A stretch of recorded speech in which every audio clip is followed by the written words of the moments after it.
फिर इसके बाद कॉमेडी सर्कस जब आया, वो क्या अनुभव रहा उसकी? कुछ कॉमेडी सर्कस के शुरुआती दिनों से मैं जुड़ा रहा।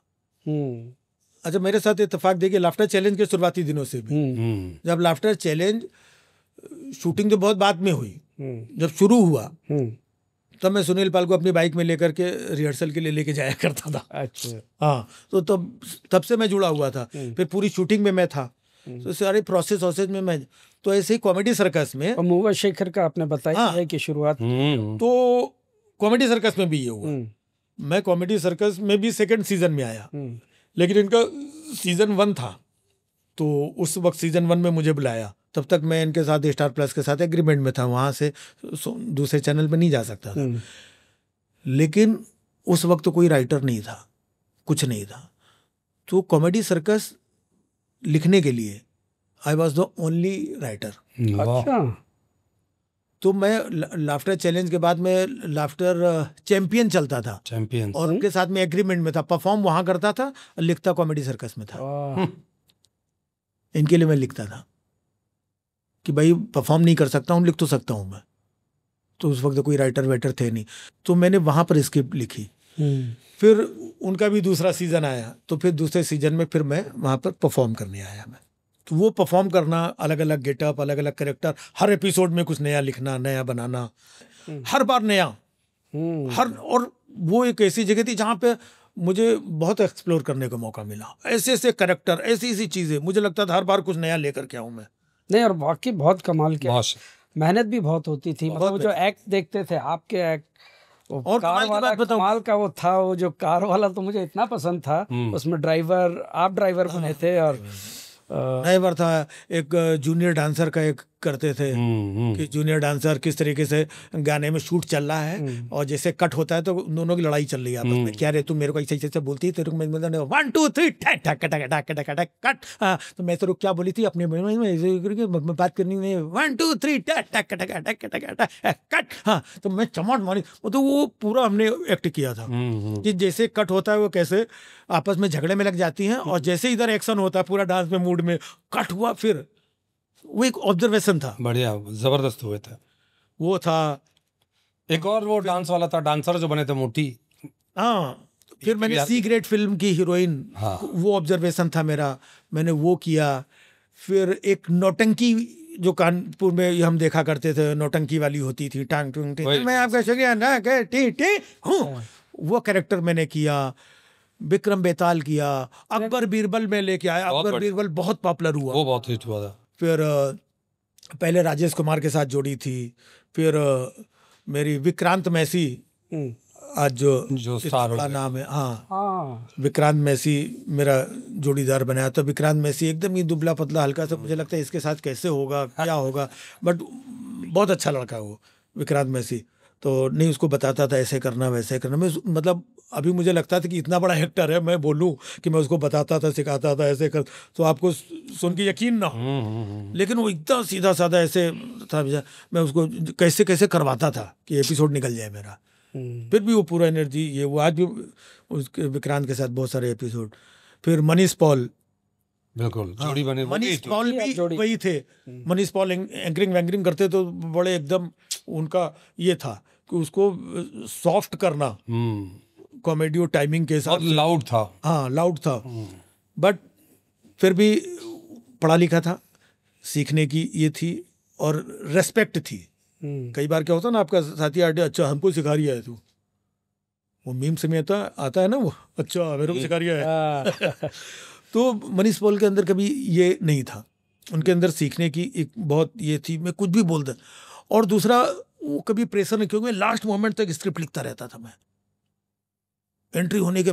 तो दूसरे लोग तो बड़े टेंशन में आते थे, और स्क्रिप्ट नहीं मेरे को, ये वो मनीष ने देखा कभी नहीं, निगम भाई आप लिखो आराम से। वो बाहर टहला था, मैं लास्ट मोमेंट तो फटाक से रट करके पूरा ये करके, वो जैसे मैं बताता था, प्लस उसमें फिर कुछ तो मनीष ने बहुत कॉम्प्लीमेंट किया मेरे साथ, हम लोगों के एक्ट बहुत अच्छे हुए। बहुत पूरा सीजन हम लोगों ने बहुत अच्छा किया। अभी मनीष पॉल ने किसी पॉडकास्ट में भारती के साथ कर रहे थे, तो मेरे को किसी ने क्लिप भेजी कि मनीष पॉल मेरे बारे में बोल रहे कि मैंने राजू भाई से बहुत कुछ सीखा, ये किया। तो बट वही एक दौर की बात होती है। जैसे मैंने विक्रांत मैसी के बारे में बोला, वो दौर था उनका। आज देखो कहाँ से कहाँ पहुँच गए वो, है ना। मनीष पॉल कहाँ से कहाँ जर्नी की, और ऐसे बहुत सारे लोग। फिर कृष्णा के साथ एक सीजन किया मैंने। राजेश कुमार देखो अभी भी कई फिल्में बड़ी ये कर रहे हैं। तो सारे लोग आज भी मुझे वो इज्जत प्यार, क्योंकि मैंने हमेशा कड़क स्क्रिप्ट लिखी, फ्रेश लिखी। भले कई बार 19-20 भी हुआ, नहीं तो आउटस्टैंडिंग 10 आउट ऑफ 10 भी मिलते थे, बड़ी इज्जत मान सम्मान किया ये स्क्रिप्ट और ये तुम्हारा उसके। तो वो सारे लोग इज्जत भी करते थे, कलीग होने के साथ साथ एक इज्जत भी करते। हाँ, वो राइटिंग का जो पावर था, प्यार भी करते थे। आज भी रश्मि देसाई, उनके साथ बहुत सारे, तो आज भी अरे नहीं भैया। तो वो एक हमेशा मतलब इज्जत उसमें जो है, और जहाँ पर इज्जत और मूड माहौल में कमी होती वहां से मैं निकल जाता हूँ। फिर अपने लिए प्रायोरिटी वो है, क्योंकि मैं पूरा डेडिकेशन के साथ काम। और कमाल की बात है कि कॉमेडी सर्कस में मैं अपना एक्ट कर रहा हूँ, दूसरे का भी एक्ट मैं लिख रहा हूँ। क्योंकि उस वक्त राइटर नहीं होते थे, मन में नहीं आता था इसका हल्का लिख दो। हाँ सुनिए आप, बस एक चीज मेरी ईमानदारी थी, जो एक्ट मैं जिसके लिए भी लिख रहा हूं मैं, कई बार अब वो एक्ट है, उसी एक्ट में वो पंचेज आ रहे हैं, ये पंचेज इस एक्ट में तो आ नहीं सकते। तो मैं ये कभी नहीं करता था, पूरा ऑनेस्टी के साथ जो आ रहा है ना इसका। और होता भी था, जब परफॉर्म करता था, इस जिसको मैंने स्क्रिप्ट लिख के दी उसको 10-10 नंबर मिल रहे हैं, मुझे 8-8 मिल रहे हैं। तो आप ये सोचिए। फिर वो अर्चना जी की हमेशा आदत थी, इतनी अच्छी स्क्रिप्ट किसने लिखा, वो पूछती थी, और वो तो पता चलता था कि राजीव निगम ने लिखी है ना। नहीं मुझे इसके पंचे से लग रहा था राजीव, और उससे पहले मुझे 8-8 मिले। मैं ऐसा मुंह लटकाए, हमारी जोड़ी खड़ी हुई है। देखो तुमने अपने लिए ये बट यही राइटिंग का, ये ऑनेस्टी का अपना अंदर का काम है। कई बार ऐसा हुआ मेरे साथ कि मैंने जिसके लिए लिखा, वो इत्तेफाक की बात है, उस स्क्रिप्ट की का फॉर्मेट, चीजें सारे अच्छे पंचेस उधर आ रहे हैं, आ रहे हैं, आने दो, ये उसका है। हमने कभी ये नहीं किया। तो वो एक ऑनेस्टी भी काम करती है। उस वक्त तो इतने सारे सीजन होते थे कॉमेडी सर्कस के, आपका कौन सा यादगार सीजन रहा कि जो आपको लगता है उन सारे में से ये जो सीजन था, दूसरा सीजन जिसमें अकबर बीरबल किया, अच्छा, वो थ्रू आउट सीजन में अकबर बीरबल, क्या कुछ उसका कुछ याद है, मतलब आइटम वाइज की? उसमें कमाल की वजह एक ये थी कि जो हमारे पार्टनर थे राजेश कुमार जी, उन्होंने अकबर के कैरेक्टर में जान डाल दी थी। तो उनकी वजह से वो मामला, हमारी उनकी जो केमिस्ट्री थी वो बहुत जम गई। वो उनको देख करके, मतलब कई बार तो शेखर जी बोलते थे कि हमको तो लगता है कि अकबर ऐसे ही होगा। और पर्सनालिटी भी बड़ी प्यारी, पर्सनालिटी भी उनकी ये वो, और पूरा अब बीरबल कहो तुम मेरे सामने आओ, बड़ा खाम-खाक बात नहीं किया करो हमसे तुम, है ना। नौरतन, अबे नौरतन वो तुम्हारे नौरतन तेल जैसा बना दिया है, 4 महीने हमें पगार नहीं दिए, ये वो तानसेन को बुलाया। तानसेन को क्या करोगे तुम, क्या करोगे? हमारा कुछ सुनने का मूड, सुना तो हम तुमको देंगे कायदे से, हैं? उससे क्या सुनोगे? पैसा खर्चा नहीं करता है बुड्ढा, तानसेन को बुलाओ, हैं? अबे पैसा खर्चा करो, तानसेन क्या, मुनमुन सेन, रिया सेन, सुष्मिता सेन, जिसको बोलोगे उसको बुला देंगे। अच्छा, ये सामने कौन बैठे हैं? अरे ये जज है, हम भी जज करेंगे। हमने कहा बढ़ो तुम्हारी हज करने की उम्र है। हाँ, ये बहुत ऐसे पंचेस में रहते थे, बहुत बढ़िया था। नहीं, पॉपुलर हुआ था, जबरदस्त। राजीव भाई, बड़ा मजा आ रहा है, लेकिन समय की अपनी वो है। एक चीज मैं पूछना चाहूंगा कि जिस राजीव निगम ने 5,000 रुपए में एक कैसेट की, तो आपने बताया कि 1 घंटे का पूरा राइटिंग करना, और आज उनकी शो की टिकट 5,000 रुपए में बिक रही है। अच्छा, एक टिकट 5,000 रुपए का, ये खबर मुझे, तो ये जो वहां से लेके यहाँ तक का जो सफर है, और ये क्या शो है? हाँ, थोड़ा जानना चाहें। वो 1 घंटे का था ऑडियो कैसेट, 5,000 का। ये 1.5 घंटे का शो है। अच्छा, तो मेरा शो है पॉलिटिकल ह्यूमर, पॉलिटिकल सटायर का शो है। जो पॉलिटिकल ह्यूमर सटायर के shows due to any reason आजकल मिसिंग है। तो मैं पॉलिटिकल सटायर ह्यूमर का ये शो अपना करता हूँ, जिसमें मैं अपडेटेड कंटेंट के साथ में हर शो में मेरा 50% कंटेंट अच्छा फ्रेश रहता है, क्योंकि अपडेटेड रहता है। हम आज की हाँ मतलब कुछ हम आज की बात करते हैं और 50% हमारा कुछ जेनरिक के रहता है। नेक्स्ट शो में जाओगे, 4 शो के बाद देखोगे पूरा नया शो हो गया। तो एक 4 शो के बाद जिसने हमारा पहला शो देखा था ना, वो आकर के वापस मेरा शो देख सकता है फ्रेश। ये बहुत इम्पोर्टेंट। तो ये एक इस तरीके से जिसमें मेरे को बहुत मेहनत करनी पड़ती है, इतना कंटेंट बनाना, लिखना, अपडेट टॉपिकल रहना, इतना टॉपिकल रहना। तो जब ये शो मैंने लॉन्च किया तो हमारे जो ऑर्गेनाइजर्स थे, तो मैंने कहा कि इसका 5000 का टिकट रखूंगा मैं। अरे बोले सर 5000 तो बहुत ज़्यादा हो जाएगा। हमने कहा हाँ, इसीलिए मैं बोल रहा हूँ, क्योंकि जिन लोगों को वैल्यू है, जो अच्छी बात, अच्छी चीज़ें, और वो उस लेवल का सुन सकते हैं।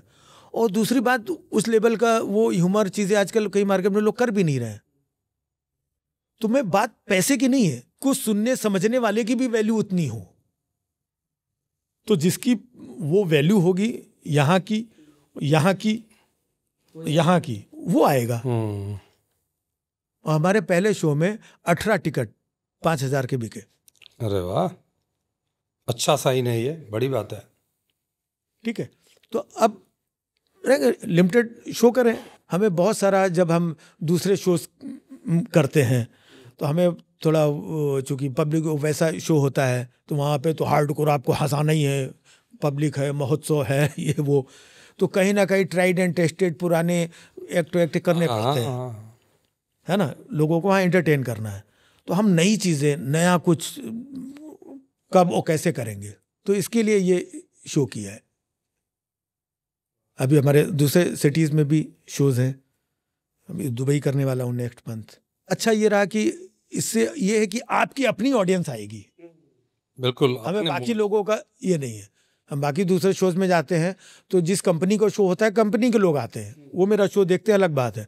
लेकिन अब मैं तो मेरी अपनी ऑडियंस है, तो ये एक अचीवमेंट है। और जिस तरीके से ऑडियो कैसेट से फिर टीवी, राइटिंग, लिखना, ये वो यूट्यूब वहाँ तक आए, तो वैसे ही ये अब उससे नेक्स्ट लेवल का है मेरा ये लाइव शो। चलिए, बहुत बहुत शुभकामनाएं आपको इस शो के लिए। जाते जाते आप राजीव निगम, एक लाइन में हमारे लोगों को या एक सेंटेंस में अपने व्यूअर्स को क्या सलाह देना चाहेंगे? देखिए क्या होता है कि सहमति और असहमति, इन मुद्दे पे लोग झगड़ा करते हैं। मेरा ये मानना है झगड़ा नहीं करना चाहिए। 2 ही चीज़ें होती है, सहमत और असहमत, है ना। सहमत और असहमत से ही विचार बनते हैं और विचारों से ही देश बनता है। वाह, अच्छी लाइन है, क्या बात है ना। तो इन विचारों को बनाए रखिए। आप किसी से सहमत हो सकते हैं, असहमत हो सकते हैं, लेकिन विचार बनेंगे, मामला आगे बढ़ेगा। और ये देश हम सबका है। आजकल आपस में ही कि तुम ऐसा फालतू में लोग लड़ रहे हैं। कोई वजह हो लड़े तो समझ में आता है, और अपने ही नुकसान कर रहे हैं, अपनी कम्युनिटी का, अपने समाज का, अपने देश का। क्यों लड़ रहे हैं पता ही नहीं है। तुम हमारे जैसे नहीं, तुम्हारे जैसे, तुम उसके दिल ये तुमने, हर एक आदमी खुन्नस में एक दूसरे को गालियां देने में लगा हुआ है। कौन किसके साथ है, कहाँ है, क्यों है। नहीं भाई, शांत रहो। ये देश हमारा है, आपका है, आप हमारे भाई हैं, बंधु हैं, हम आपके, सब मिलजुल करके रहो। ठीक है, कोई चीज़ अच्छी नहीं है, आपने 2 बातें बोल दी, कोई चीज़ ये वो बोल दी, लेकिन आपस में कितना, कहते हैं जहां सुमति तहां संपत्ति नाना, और जहां कुमति तहां विपत्ति निदाना। वाह, क्या बात है। सहमत असहमत बने रहो, हमेशा से होता था, आगे भी बने रहो। बिल्कुल, चलता रहेगा, लेकिन विचार को बनाए रखो, देश को आगे बढ़ाए रखो। भारत माता की जय।